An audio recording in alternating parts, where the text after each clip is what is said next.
Her name was Omalicha, and her beauty was so captivating that people from neighboring villages would travel just to catch a glimpse of her radiant smile and graceful presence. Omalicha's home became a heaven for admirers who showered her with gifts of all kinds. Men, women, young and old were enchanted by her beauty, drawn to her doorstep like moths to a flame. Every day, as the sun dipped below the horizon, Omalicha would sit in front of her house, catching the last rays of sunlight, casting a golden glow around her. Villagers would gather in hushed whispers, watching her with adoration as she humbly accepted their offerings. Omalicha was not just a beauty to behold, she possessed a kind and compassionate soul that endeared her to everyone she met. She would spend her days helping those in need, tending to the sick and comforting the lonely, spreading warmth and love wherever she went. The children of the village were no exception. With their innocent hearts and curious minds, they were drawn to her radiant presence. Every day, a procession of giggling children would make their way to Omalicha's doorstep, their small hands clutching handful of white flowers, colorful drawings, and homemade trinkets. Omalicha would greet them with a warm smile, kneeling down to their level as they eagerly presented their gifts. She would shower them with praise and gratitude, delighting in their creativity and thoughtfulness.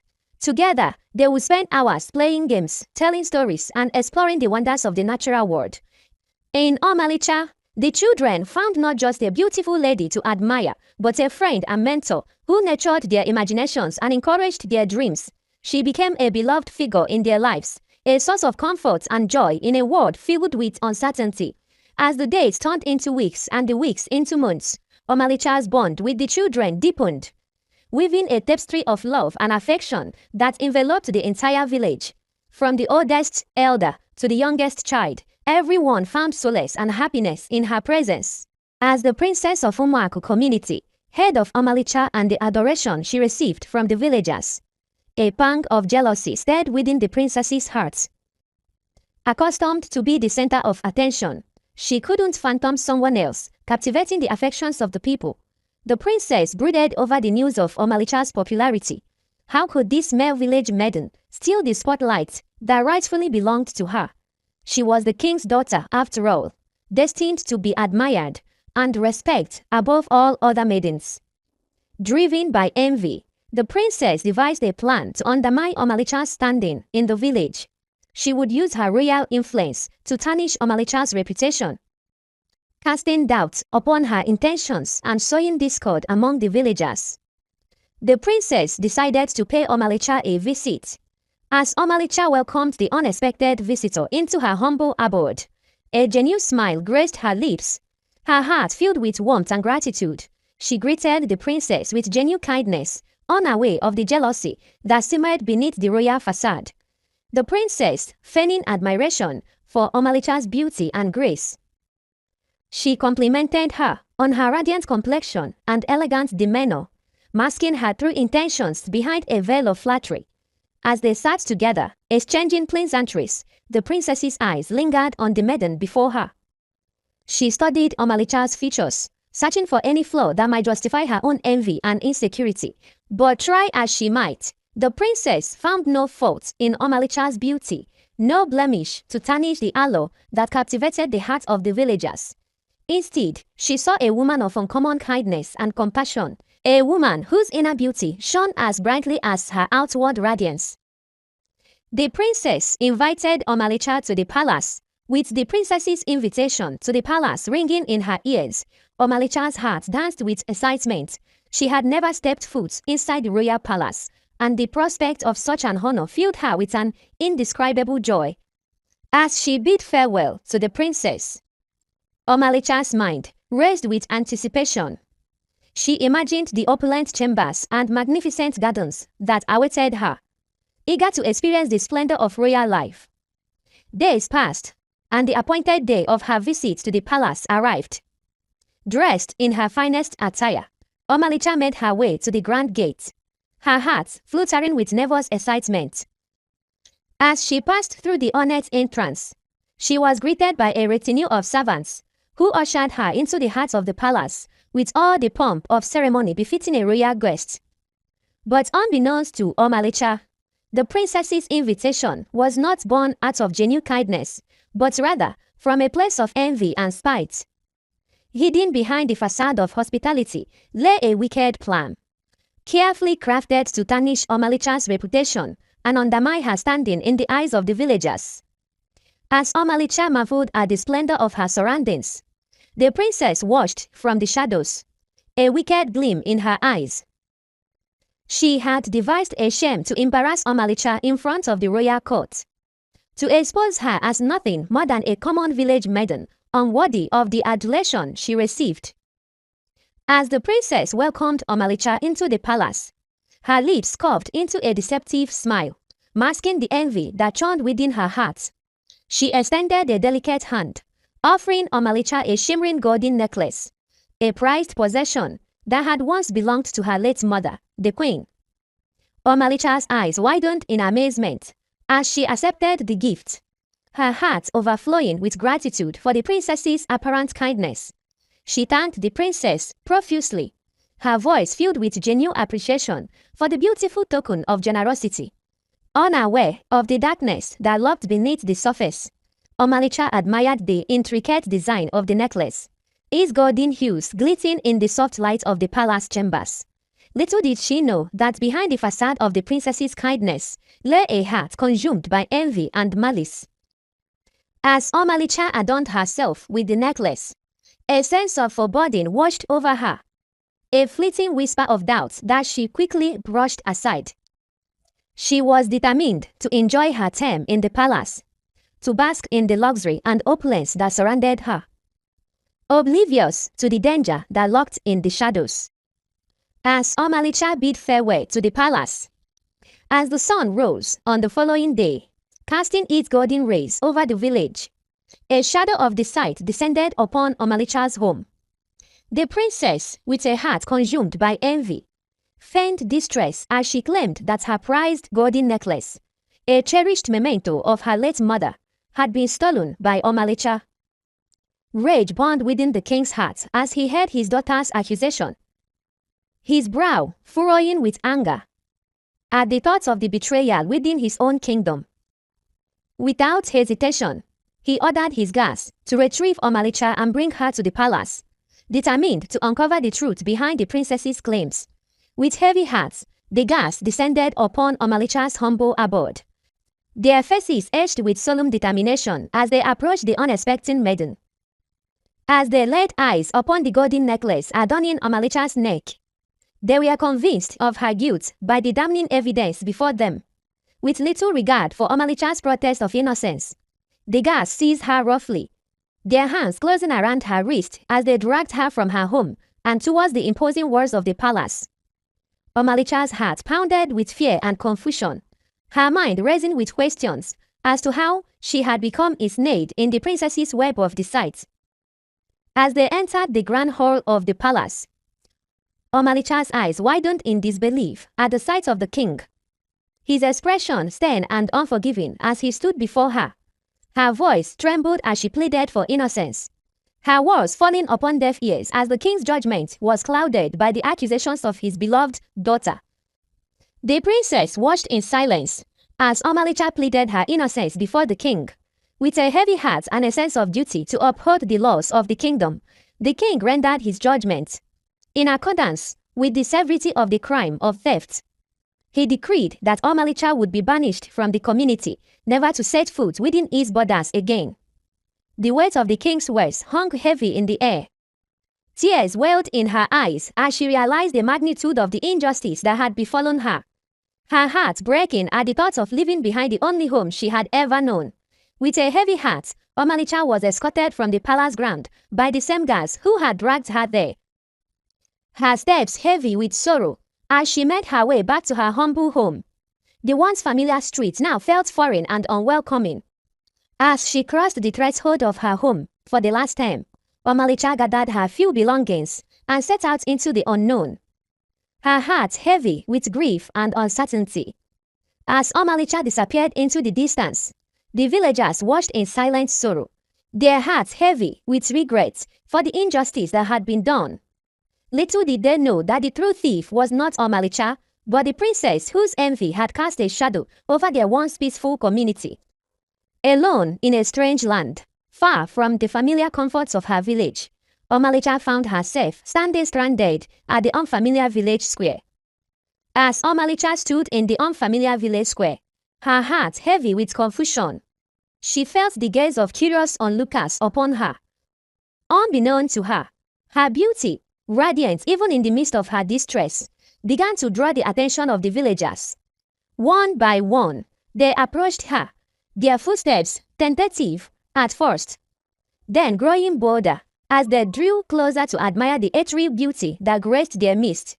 Murmurs of amazement and admiration rippled through the crowd as they gathered around Omalicha, their eyes alight with wonder and fascination.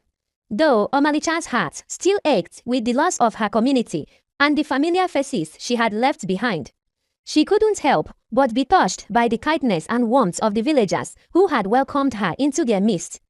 In their eyes, they saw not just a stranger in need of assistance, but a vision of beauty and grace that stirred something deep within their souls. They showered her with gestures of kindness and hospitality. Grateful for the kindness and generosity of the villagers, Omalicha's heart swelled with gratitude as they offered her an old abandoned hut to call her own. With their help and support, they worked tirelessly to renovate the humble dwelling, breathing new life into the hut. Omalicha watched in shock as the once old hut was transformed into a cozy sanctuary filled with warmth and comfort. The villagers worked together, their hands joining in harmony as they patched the roof, repaired the windows, and adorned the interior with simple furnishing and decorations. As she stepped inside her newly renovated home, tears welled in Omalicha's eyes, her heart overflowing with emotion at the sight of the love and care that had been poured into every corner. She thanked the villagers profusely, her voice filled with genuine appreciation for their selfless generosity. In the days that followed, Omalicha settled into the new abode, surrounded by the echoes of laughter that filled the air. Though she may have been far from her community, she found solace and comfort in the company of her new friends, who had become like family to her. And as she looked around her humble dwelling, Omalicha knew that she was truly blessed to have found a place where she could belong. A place where her beauty was not just admired, but celebrated with open arms. In the embrace of the villagers and the warmth of her new home, she found a sense of belonging and acceptance that she had thought lost forever. As days turned into weeks, weeks into months, Omalicha's bond with the villagers deepened, her presence becoming an integral part of their daily lives. Everywhere she went, she was greeted with smiles and laughter, her beauty a beacon of joy and warmth that touched the heart of all who knew her. Moved by the outpouring of kindness and affection, the villagers began to shower Omalicha with gifts of fruits, their way of expressing gratitude for her presence among them, a token of their friendship. Their faces alight with excitement as they presented Omalicha with baskets overflowing with their offerings. Even the children, with their small hands clutching handful of berries and cherries, their eyes shining with delight at the opportunity to share in the joy of giving. For Omalicha, each gift was more than just a simple offering of fruits. It was a symbol of bond of friendship that had formed between her and the villagers. With each piece of fruit she received, she felt the warmth of their affection radiating from their hearts, filling her own with a sense of belonging and acceptance. She found a sense of peace and happiness that she knew she would cherish forever. Inspired by the abundance of fruits she had received from the villagers, Omalicha saw an opportunity to turn their generous gifts into a thriving business venture. With determination and ingenuity, she set out to establish her own fruit stand in front of her humble hut, transforming the bounty of nature into a source of livelihood and prosperity.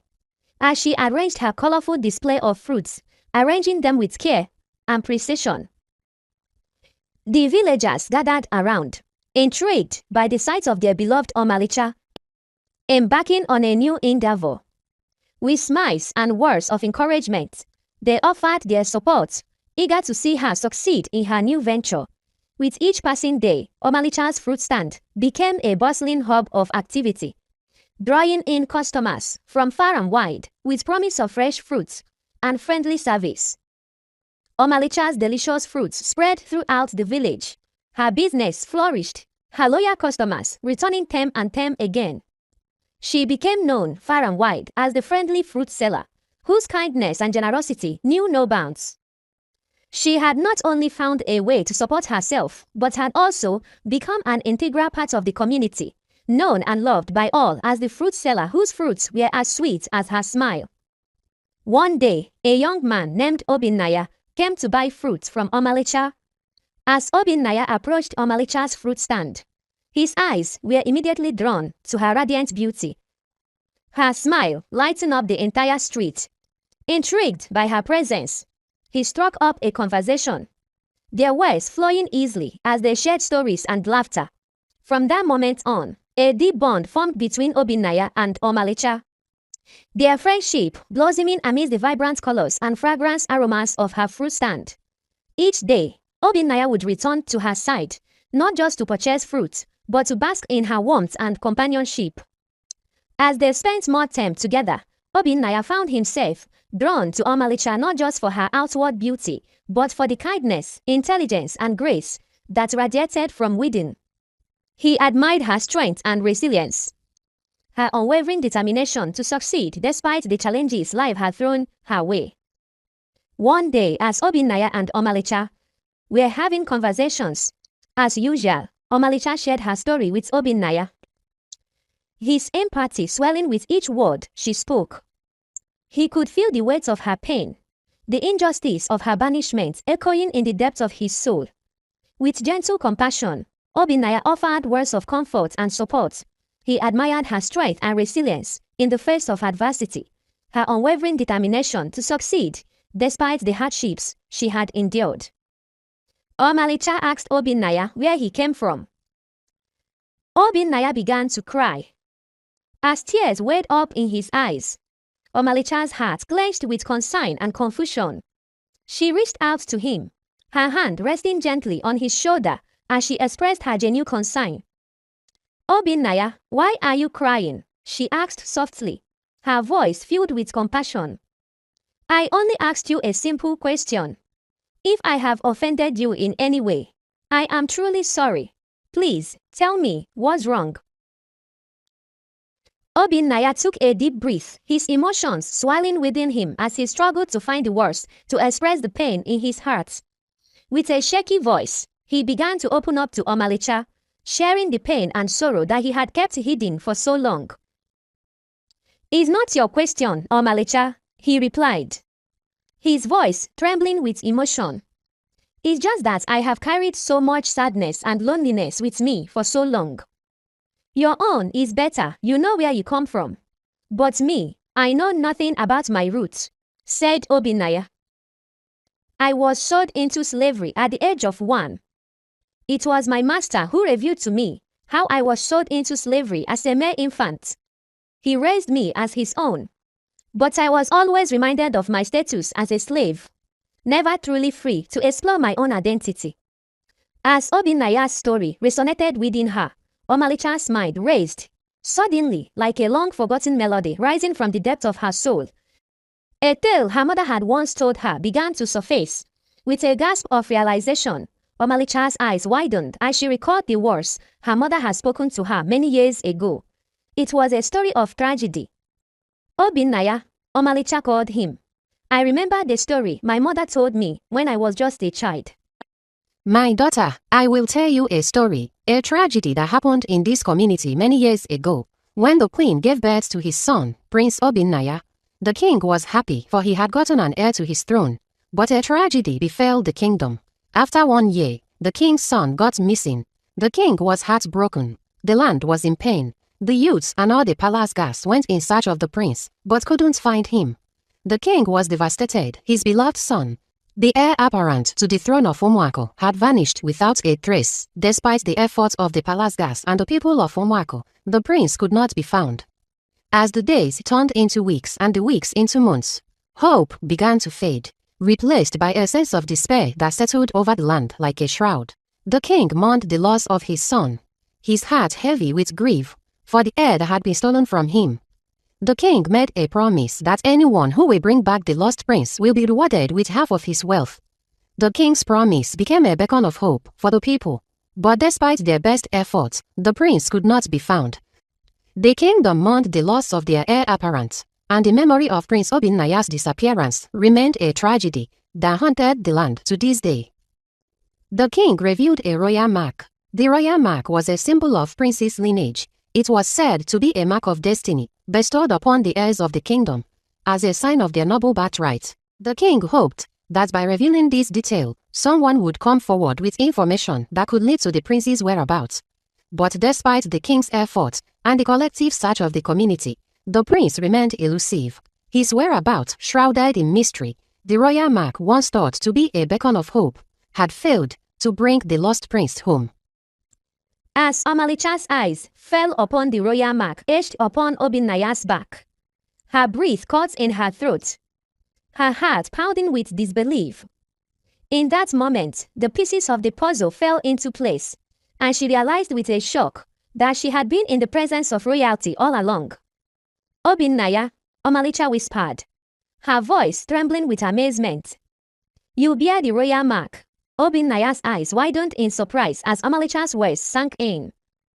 He reached a hand to touch the mark on his back, his fingers tracing intricate design with wonder and disbelief. He said, "It can't be," his voice filled with disbelief. "I'm just a simple man, a common slave in this land. How could I possibly be the prince of your own land?" But Omalicha knew in her heart that the truth cannot be denied. The royal mark was a symbol of destiny, a sign that Obinnaya was indeed the long-lost prince of their kingdom. And as she looked into his eyes, she saw not just a friend, but a leader, destined to reclaim his rightful place on the throne. "Obinnaya, you are the missing prince," Omalicha declared, her voice filled with conviction. "The kingdom has been searching for you for many years, longing for your return. You are the hope that our people have been waiting for." Tears welled in Obinnaya's eyes as the weight of Omalicha's words settled upon him, his eyes overflowing with emotions too numerous to name. In that moment, he realized that his destiny had been intertwined with Omalicha's all along. Their friendship, a guiding light that had led him back to his true identity, and as they stood together, united by the truth of their shared destiny, Omalicha and Obinnaya knew that their journey was far from over. For with the knowledge of Obinnaya's true heritage came the responsibility to reclaim his rightful place as the prince of their kingdom, and to bring hope and healing to their people once more. Omalicha and Obinnaya set out on a journey back to their kingdom. As they approached the boundary of their kingdom, a sense of fear washed over Omalicha.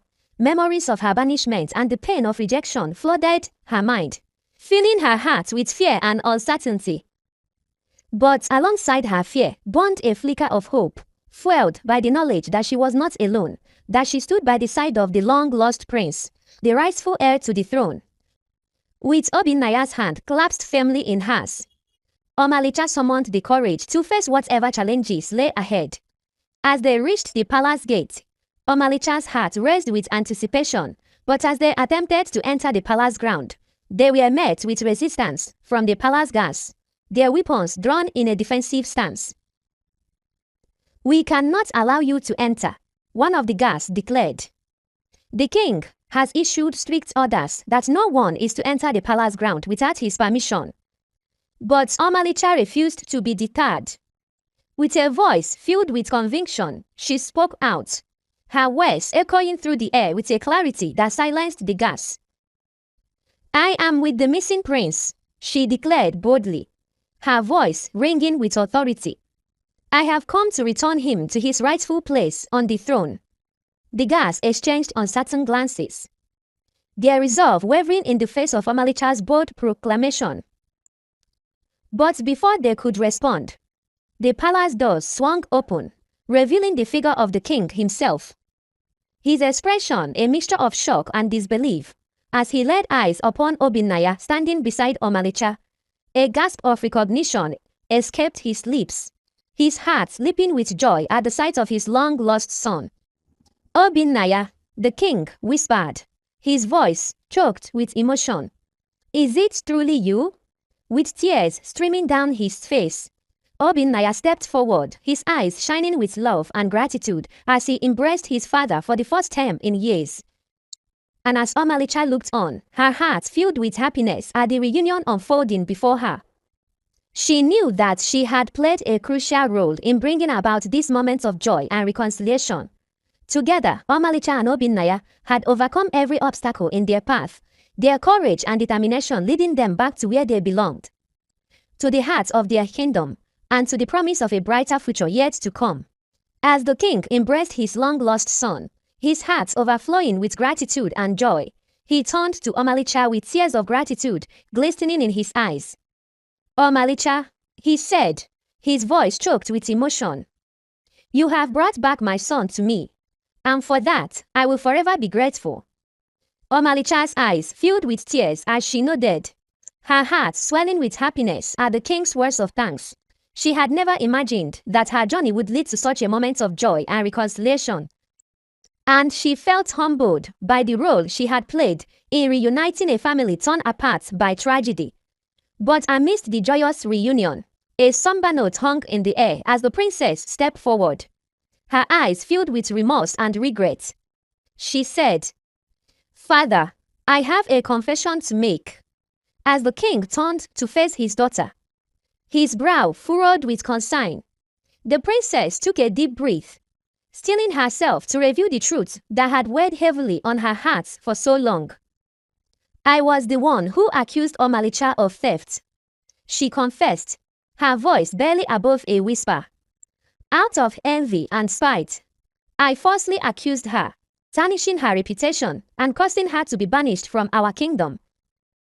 The king's expression darkened with anger and disappointment as he listened to his daughter's confession, his heart heavy with sorrow at the pain and suffering she had caused. "Princess," he said, his voice filled with disappointment, "your actions have brought shame upon our family and our kingdom. You must face the consequences of your actions and make amends for the harm you have caused." The princess bowed her head in shame, her heart heavy with remorse for the pain she had inflicted upon Omalicha. With tears streaming down her cheeks, she begged for forgiveness. Omalicha begged the king to forgive the princess. Moved by Omalicha's compassion and selflessness, the king's heart softened as he watched her plead for forgiveness on behalf of the princess who had wronged her so deeply. He could see the sincerity in Omalicha's eyes, her genuine desire for reconciliation and healing shining through her words. "Omalicha," the king said, his voice filled with admiration, "your capacity for forgiveness and compassion is truly remarkable. Despite the pain and suffering you have endured at the hands of my daughter, you still show her kindness and mercy." Omalicha bowed her head humbly, her heart filled with gratitude for the king's words. "Your Majesty," she replied, her voice filled with sincerity, "I believe that forgiveness is a powerful force that has the ability to heal wounds and mend broken relationships. I do not wish for anyone to carry the burden of guilt and regret, especially not the princess." The king nodded thoughtfully, his heart touched by Omalicha's wisdom and grace. "Very well," he said, his voice firm but compassionate. "I will forgive my daughter for her transgression, but she must prove herself worthy of that forgiveness through her actions and deed. It will not be an easy journey, but with time and effort, I believe she can redeem herself." With a sense of relief and gratitude, Omalicha thanked the king for his understanding and compassion, her heart filled with hope for the princess's redemption. The king remembered his promise of giving half of his wealth to anyone who found the prince. He offered Omalicha half of his wealth for bringing the lost prince home. But Omalicha declined the king's offer and said, "Obinnaya is my friend and my very good customer. What I did was not to have half of the king's wealth, but it was my destiny to find the lost prince. I am happy that I have been vindicated." The king joined Omalicha and Prince Obinnaya together in marriage. But before the marriage ceremony, Omalicha returned to the village that had welcomed her in her time of need, inviting them to join her in celebrating her union with the prince. Omalicha and Prince Obinnaya became husband and wife. They lived happily and their union was blessed with 4 beautiful children. After many years, the king died. Obinnaya became the new king while Omalicha became his beautiful queen. With a heart filled with gratitude, Queen Omalicha returned to the village the second term. The village that had welcomed her in her time of need, inviting its inhabitants to join her in celebrating her coronation day alongside her beloved husband, King Obinaya. The villagers, who had once showered her with kindness and support during her darkest hours, welcomed the queen with open arms, their faces alight with joy and excitement. As Queen Omalicha and King Obinaya stood before their loyal subjects, the air was filled with music, laughter, and the joyful sounds of celebration. The villagers danced and sang, their voices raised in praise of their beloved queen and her noble husband. Their hearts overflowing with happiness for the couple who had overcome so much to find their rightful place on the throne.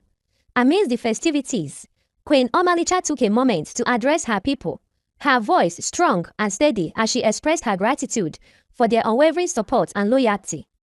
"My dear friends," she said, her words carrying across the crowd, "today is a day of celebration, not just for myself and my husband, but for all of us who have worked together to build a better future for our kingdom. Let us continue to stand united, to support one another, and to strive for a future filled with peace, prosperity, and love." And as the sun set on the horizon, casting a golden glow over the village square, Queen Omalicha and King Obinaya stood hand in hand, their hearts full of love and gratitude. Together they knew that they would face whatever challenges lay ahead with courage, grace, and the unwavering support of their loyal subjects by their side.